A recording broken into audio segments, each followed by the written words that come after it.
For me, with the racing, the highlights is definitely the people.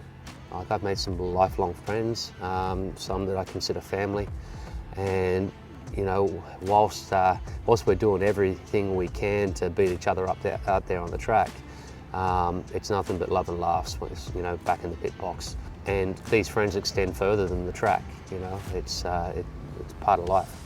So in reflection, it's not about winning. It's about participating in something, being part of something, and sharing that with like-minded people. And the track is no different than riding on the road with your buddies on a Sunday. You know, you wake up, you go through the same thing, you suit up, you put the helmet on, and away you go. And it's, when you're not on the bike, you're talking about the bikes, you're looking at the bikes, and you've just got people with that same mentality. And I think my personal opinion too with bikes is, I mean, I'm a car guy and a bike guy, and I kind of think that general passion for bikes is that everyone who's a bike person clicks. Yeah, I'd agree. I think because we understand each other, because we understand what it is, because we experience the same thing. And I've often said this to many people, and especially to rookies and new riders that come to the track, and you know, they come with their anxiety and they undermine their own skills and abilities. And I say to them that regardless if you're a C grade, D grade racer, or you're an A grade racer, we all experience the same thing. We all come down that main straight at rocket speeds, and we all tip in to the first turn, and we've all got that adrenaline, we've all got that same fright and excitement, irrespective of the speed that you're doing it at. There's no difference between the D grader and the A grader other than a lap time. Yeah, my personal experience with getting into the track was really not being too confident and just willing to learn, you know, talk to the people that have got the experience. Yeah. There is that big element of ambition and ability. I think Casey Stoner said that well. Yeah, sometimes we get ahead of ourselves, and well, we learn the lesson, and we reapproach. But yes, skills comes from experience, mentorship, and as you touched on Bernie. Bernie's an absolute champ and a gentleman, and what he's done for the motorsport in way of motorcycles, and the knowledge that he's passed on to some young up-and-comers and some notable names that have represented Australia.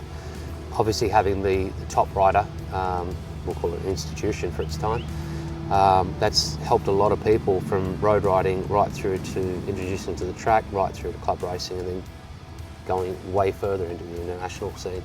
And that's where, you know, anyone can bring their road bike along and be introduced to the track, and then the advice and the information is there that they can just take that as far as, well, their bank account will allow. For you, the confidence you get from riding on the track just as a rider, and your ability to have the patience to ride and so forth. I mean, what for you has changed your riding style about being fast on the track? I think it's just, for me, it's just holistic. I love everything about motorcycles and in different areas, and it's great to sort of focus and master one thing, but I like to explore the other areas. Some of them I'm better at than others. But yeah, definitely track riding is where you can see the potential of the machine, and then whether if you can meet it. And you know, there's always many ways to do something, but it's finding that right piece that makes it all work and come together. And I guess, you know, from that to you've spent time working with guys like Bernie Hatton, who are, you know, ex-pro riders and so forth, training other guys on the track. Tell me a little bit about that, and the fact that what your approach is to help people, and some of the people you've dealt with, because obviously you deal with people that are going to click easily and then people that need a lot of work. I mean, what's your sort of approach to help people get better on the track and be more comfortable and confident on their bike? Well, I think the information is always going to be the same. It's how you deploy it to the people and how they understand it. Simplifying that information, breaking it down to a logical sense that they can understand.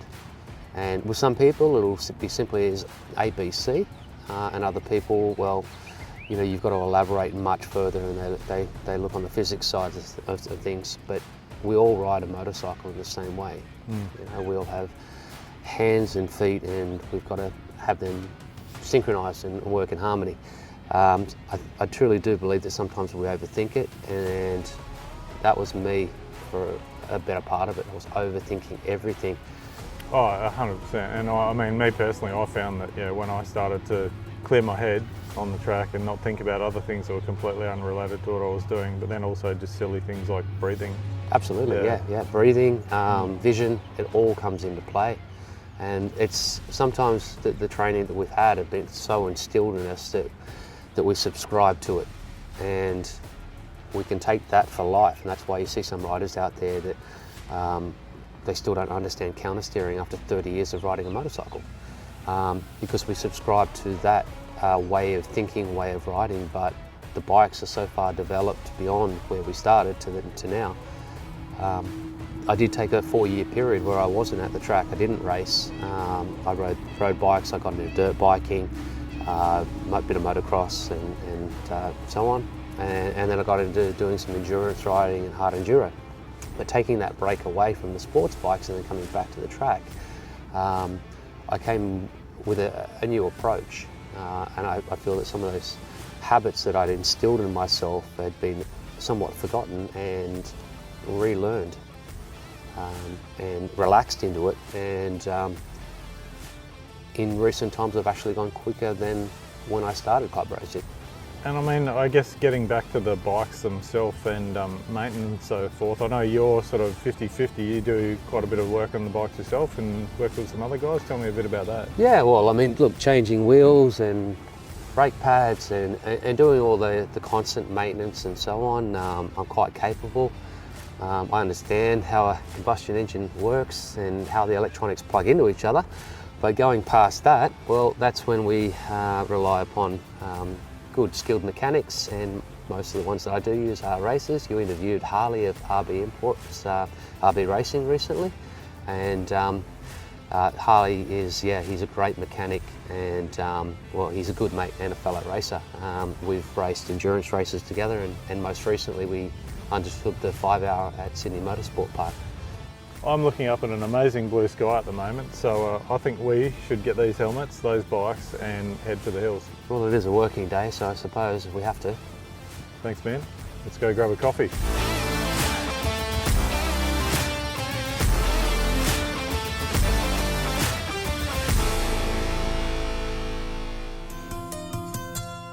Bendix Moto. Ride with confidence.